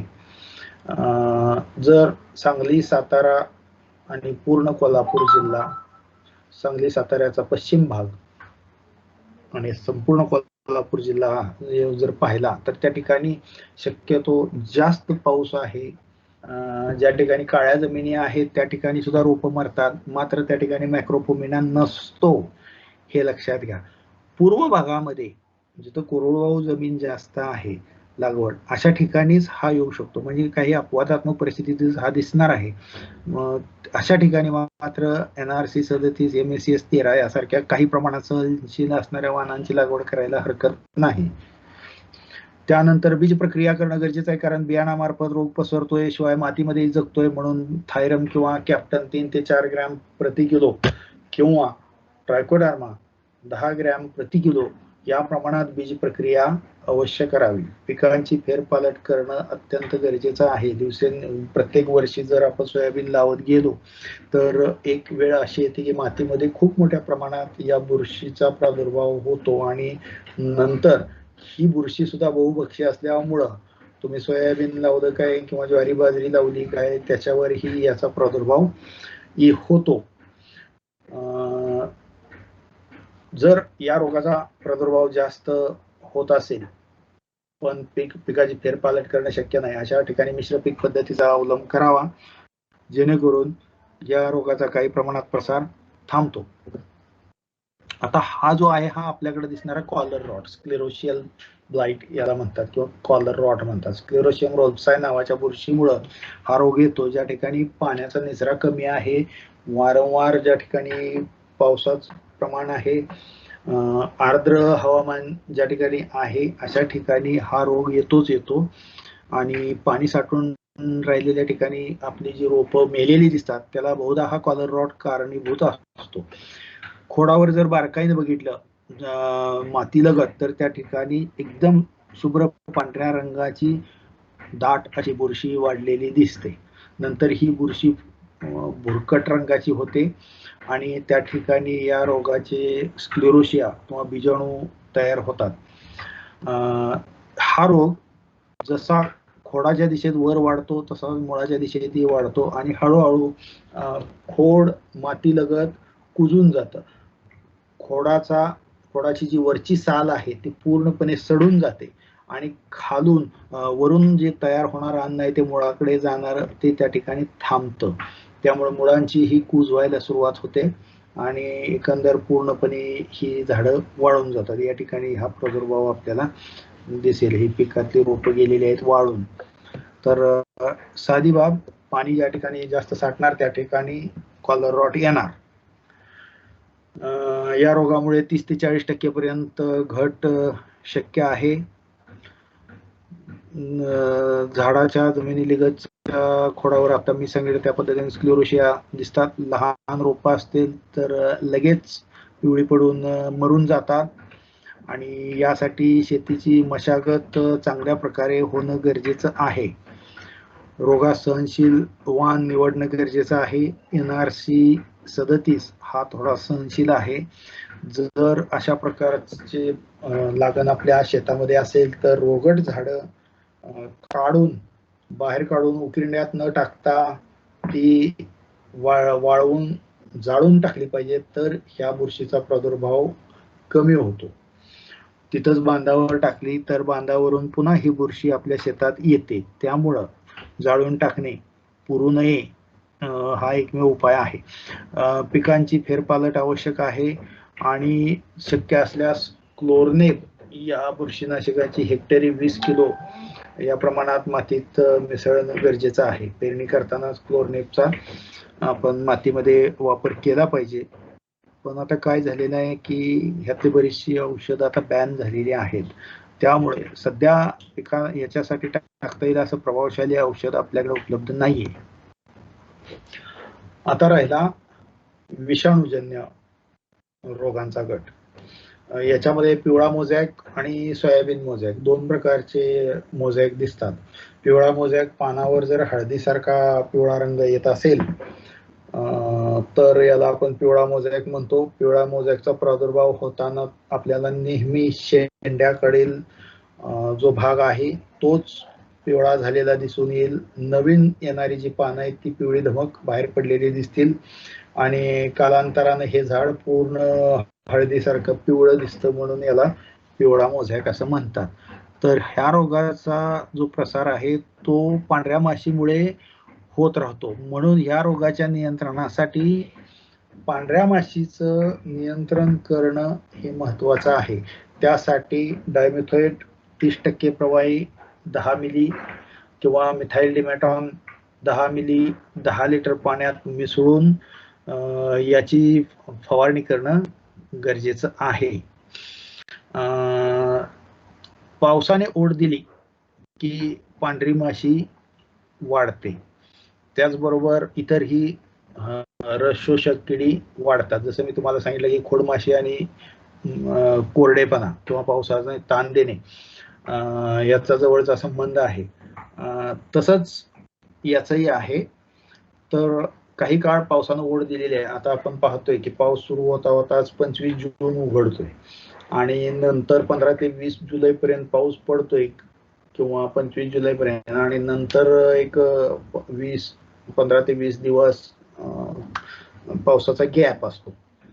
तर हा जो मधला पिरियड आहे 20 जुलै पासून 20 ऑगस्ट पर्यंत, ह्या काळामध्ये भरपूर प्रमाणात आपल्याला पिवळा मोझॅक पिकामध्ये वाढलेलं दिसून येईल.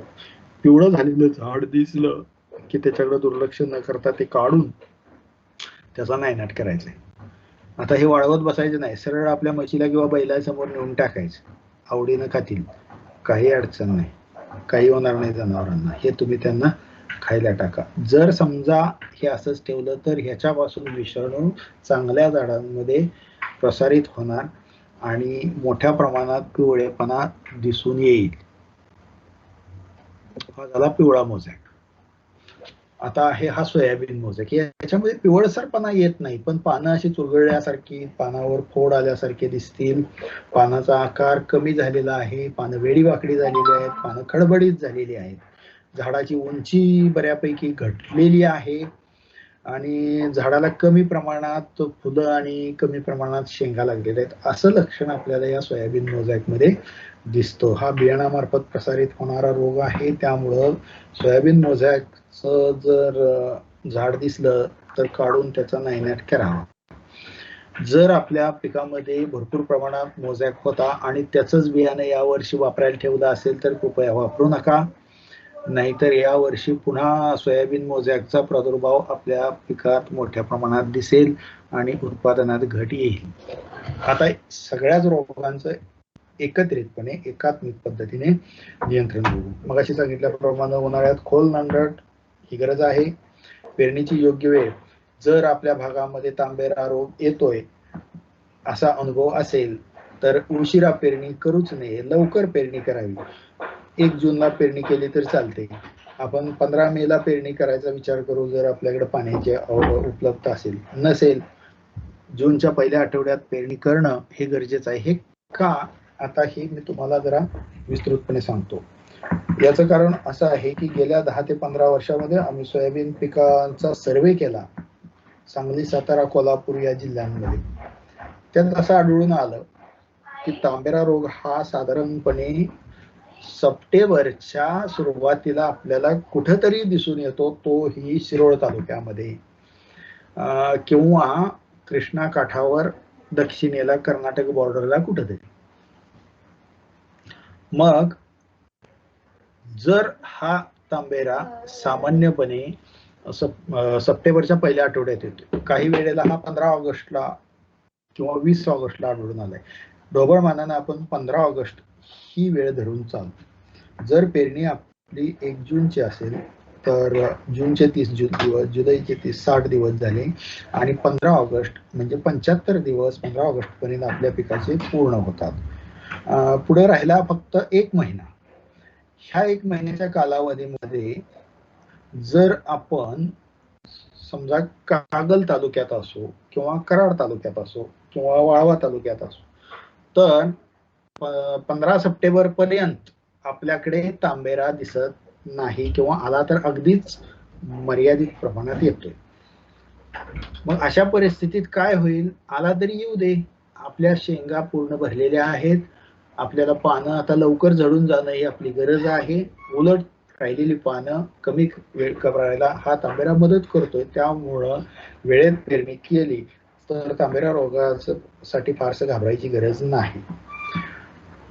हा झाला लवकर पेरणीचा भाग. आपण प्रतिकारक्षम जाती दिलेल्या आहेत हा दुसरा भाग. पण ज्यांना हे बियाणं मिळालं नाही, काही लोकांचं अजूनही कल आहे की 9305 ही जात लवकर तयार होते, साधारणपणे 20 दिवस लवकर तयार होणारी ही जात आहे.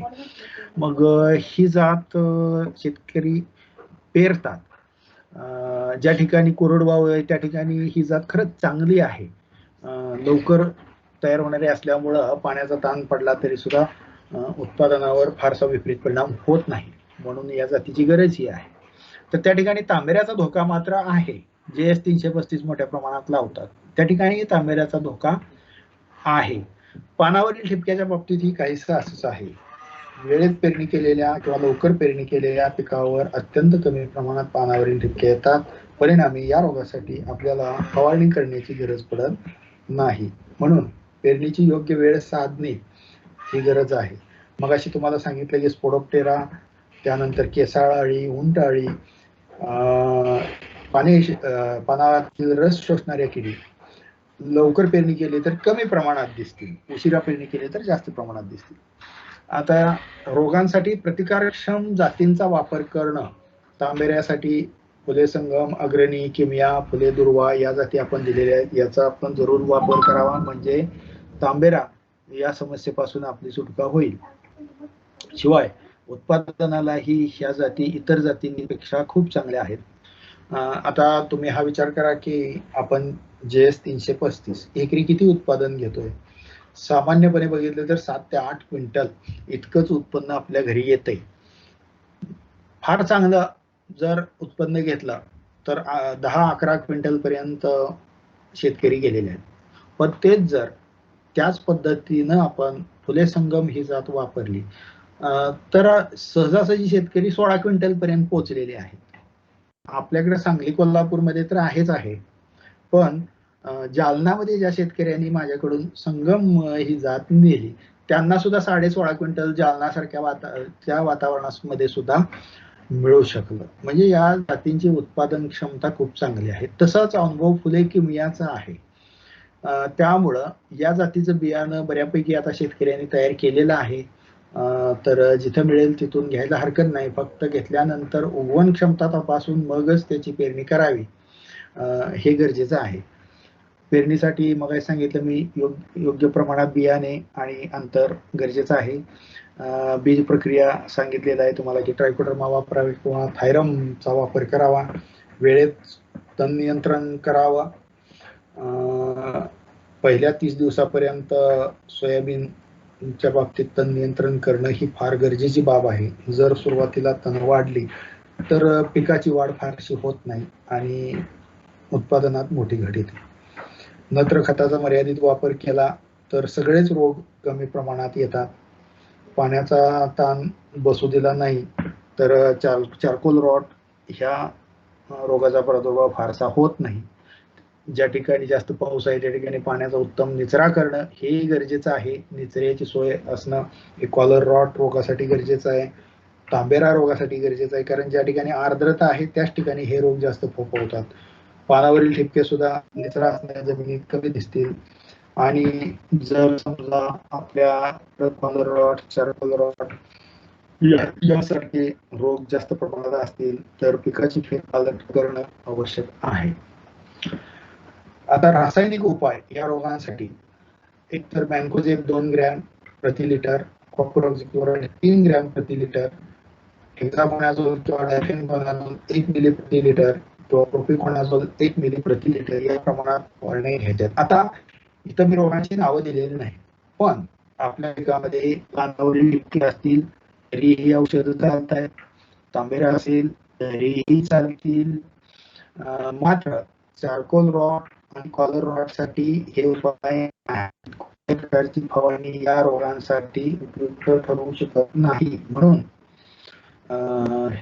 पानावर येणारे जे रोग आहेत किंवा हवेमार्फत प्रसारित होणारे जे रोग आहेत त्याच्यासाठी ह्यात कुठलीही औषधांची आटून पाटून गरजेनुसार फवारणी करणे गरजेचं आहे. वापरलेले तांबेरा येणार आहे आपल्या भागात माहिती आहे. तांबेऱ्याची मी तुम्हाला वेळ सांगितली. शिरोळ मध्ये जर तो 15 ऑगस्टच्या दरम्यान मिळतोय. मागच्या वेळेला 1 महिना लवकर हा त्यामुळं मागच्या वर्षी तांबेऱ्याचा प्रादुर्भाव मोठ्या प्रमाणात असता. 4 ऑगस्ट रोजी मला हा पहिल्यांदा तांबेरा सापडला. तो कसबे डिग्रजमध्ये लॉकडाऊन असल्यामुळे काही फिरता आलं नाही, सर्वे करता आलं नाही. म्हणजे त्याच्या आधी एक 10 ते 12 दिवस तो शिरोळ तालुक्यामध्ये आला असावा असा अंदाज आहे. जर तो 15 ऑगस्टला शिरोळ तालुक्यात आढळला तर कोल्हापूर जिल्ह्यातील कागलपर्यंत पोहोचण्यासाठी किंवा गडहिंग्लजमध्ये पोहोचण्यासाठी तिथून पुढे 15 दिवस म्हणजे ऑगस्ट महिना संपल्यानंतर तिथं दिसेल. कराडमध्ये साधारणपणे हा 10 सप्टेंबरच्या दरम्यान आपल्याला दिसणार. सर्वांमधून आपण जो अंदाज घेतलाय त्या आधारे मी तुम्हाला हे सांगतो. तर अशा ठिकाणी उशिरा पेरणी झालेली आहे, S335 किंवा 9305 ची जात आहे तर त्या ठिकाणी आपण फवारणी करणं गरजेचं आहे. त्यासाठी ढोबळ मानानं असं सांगते की आपलं पीक ज्या वेळेला 45 ते 50 दिवसाचा त्यावेळेला मॅन्कोझेबचा फवारा एक जर घेतला तर प्रिव्हेंटिव्ह मेजर आपण लावू शकतो.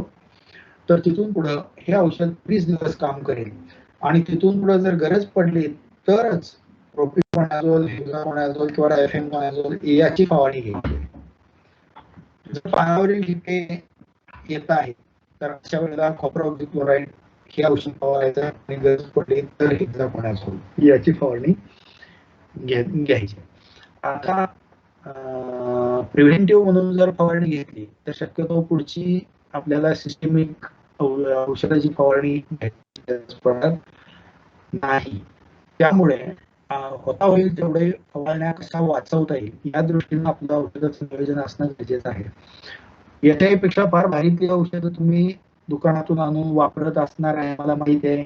तुम्ही टोबिकॅझोलचा काही शेतकऱ्यांनी अवलंब केला असेल किंवा त्या व्यतिरिक्त काही औषधं वापरत असाल, पण त्याच्यामुळं आपल्याला नियंत्रण मिळते, पण खर्चही तेवढाच वाढतोय. त्यामुळं सोयाबीन पिकाला मानवेल ते उत्पादन आपलं तोट्याचं होणार नाही अशा पद्धतीचीच काही औषधं या ठिकाणी तुम्हाला मी रिकमेंड करत आहे.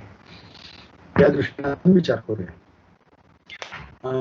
तर हे झालं पानावरील येणारे जे रोग आहेत त्याच्यासाठी.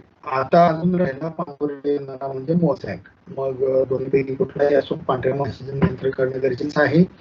त्यासाठी इमिडाक्लोप्रिड 18.5% 4 मिली प्रति 10 लिटर किंवा डायमिथाइल 10 मिली प्रति 10 लिटर यापैकी कुठल्याही एका बुरशीनाशकाची फवारणी करावी. गरज असेल, पावसाचा ताण पडला असेल तर दुसरी फवारणी घ्यायला हरकत नाही, पण गरज बघून याचा आपण निर्णय घ्यायचा आहे. तण नियंत्रण हा भाग तेवढाच महत्वाचा आहे. मिळेल तण नियंत्रण आपण करावं आणि अशा पद्धतीनं जर आपण आपल्या पिकाचं नियोजन केलं तर निश्चितपणे फायदेशीर उत्पादन घेता येईल, रोगकिडींचा प्रादुर्भाव कमी ठेवता येईल आणि जास्तीत जास्त चांगलं उत्पादन आपल्याला घेणं शक्य होईल.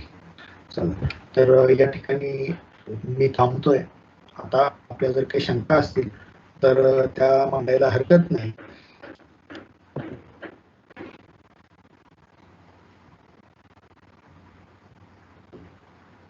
हॅलो हॅलो हॅलो, नमस्कार सर. हॅलो.